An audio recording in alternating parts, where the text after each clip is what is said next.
Focus. Ideate. Innovate. Enable.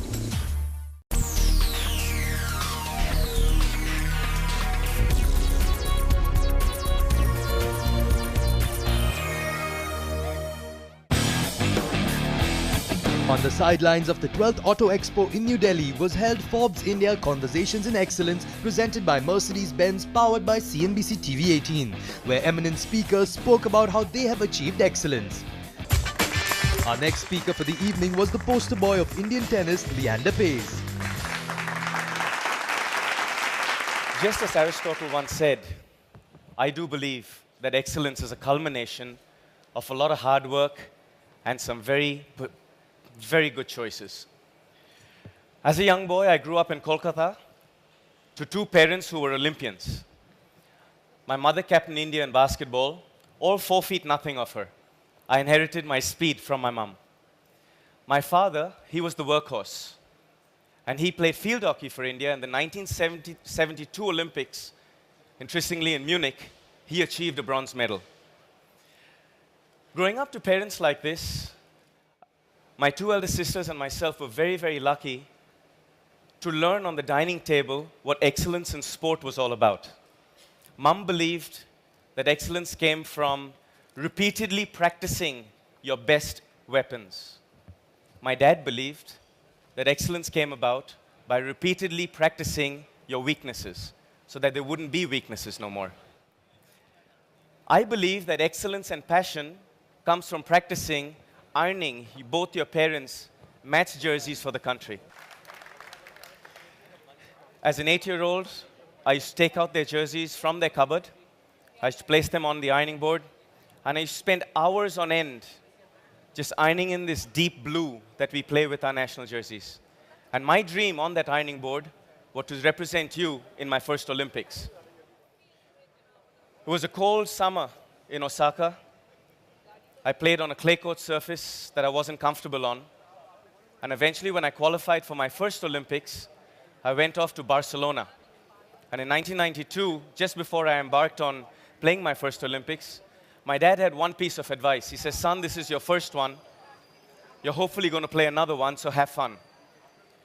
I listened to Dad. I had a lot of fun in my first Olympics. And after we beat the top seeds, Woodford and Woodbridge in the first round, Ramesh Krishnan and myself in the doubles had a chance to covet a medal for India. We fell short in that quarterfinals, but another dream was born. And that dream was to try and do it in singles.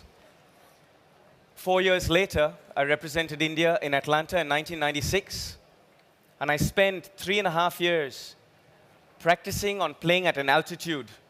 Why? Because I believe that in the Stone Mountain Arena in Atlanta, where we were playing at altitude, if I could hone my skills, my breath, my lungs, my lung capacity, my game, that I would be able to achieve excellence in Atlanta.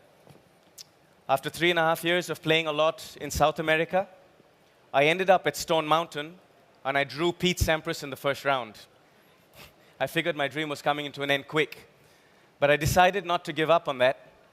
I decided that karma, as we call it in India, was going to play itself out that week for me. Pete Sampras' clothing sponsor, I'm not going to take names for a reason, was not allowed at that Olympics, so Pete had to sit out. And I played Richie Renneberg, a double specialist, in the first round. I won that match, subsequently beat one of my friends, Nicholas Pereira, in the second round. Beat Thomas Enquist in the third, Renzo Furlan in the quarters. I ended up playing one of my dearest friends on the tennis circuit, Andre Agassi, in the semifinals. The morning of the semifinals was a tough morning because I knew that my toughest opponent was Andre. I'm a serve and volleyer, and Andre is the perfect machine on the baseline. When I got up that morning, I wasn't feeling that good. And later on that afternoon, I realized why. I was up 6-5 in the first set. Andre was serving at 15-40.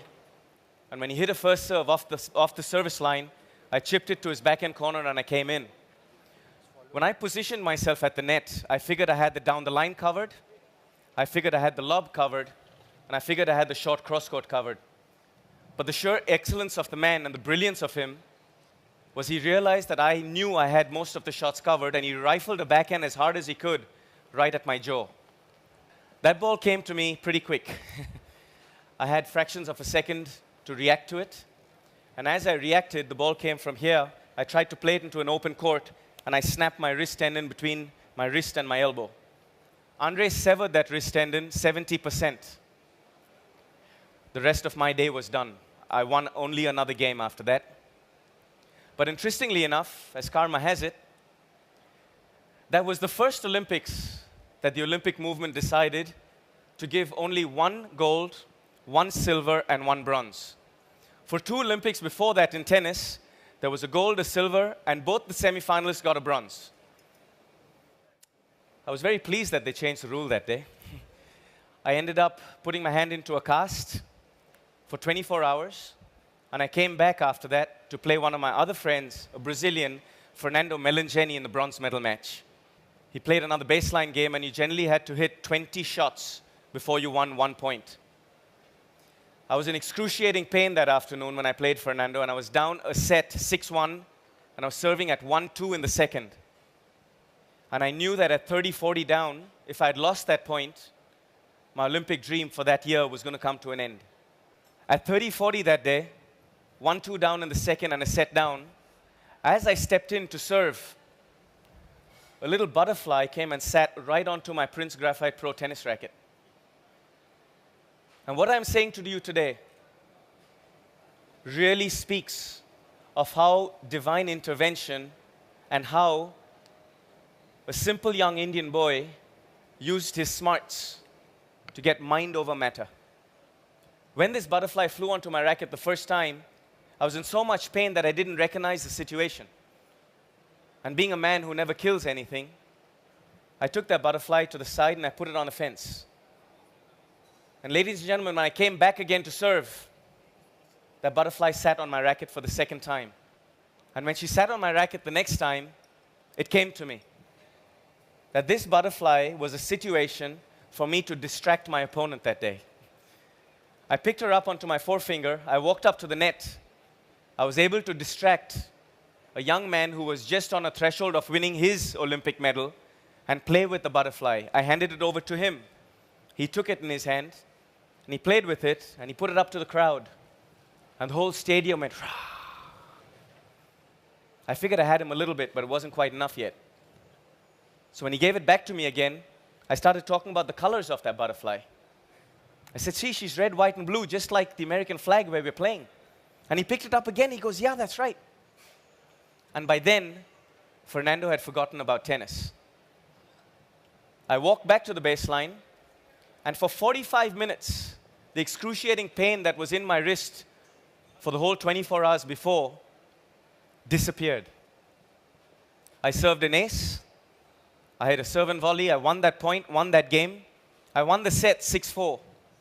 And when I was serving for the match and my bronze medal at 5-4 in the third set, I came up to the service line again, and as I bounced the ball, it was like the world had just opened up again. I suddenly came out of what we as tennis players and as athletes know as the zone. I was in the zone for 45 minutes. And as I bounced that ball, the pain came back into my wrist, and my mind recognized it. My brain, my senses, my being recognized how much agony I was in. The next 4 points I played with a blurry vision. I got 4 first serves in. I made 4 first volleys. And when that final ball sailed across my head and sailed long, I achieved a little bit of history, which to me comes in a 3-inch circumference bronze medal. And I won India's first individual medal. But what the real story is here, that every one of us have achieved excellence, not only because the talent that we have, but because of the perseverance, the smarts, the student-like ability, and doing every single thing, every single day of our lives, the best that we can. In 2 years' time, ladies and gentlemen, I hope to represent you at my 7th Olympics. And I hope that just as that one afternoon at Stone Mountain, Atlanta, I had a little angel guiding me to win my singles medal. I hope I can bring back a doubles medal for all of you. Thank you very much.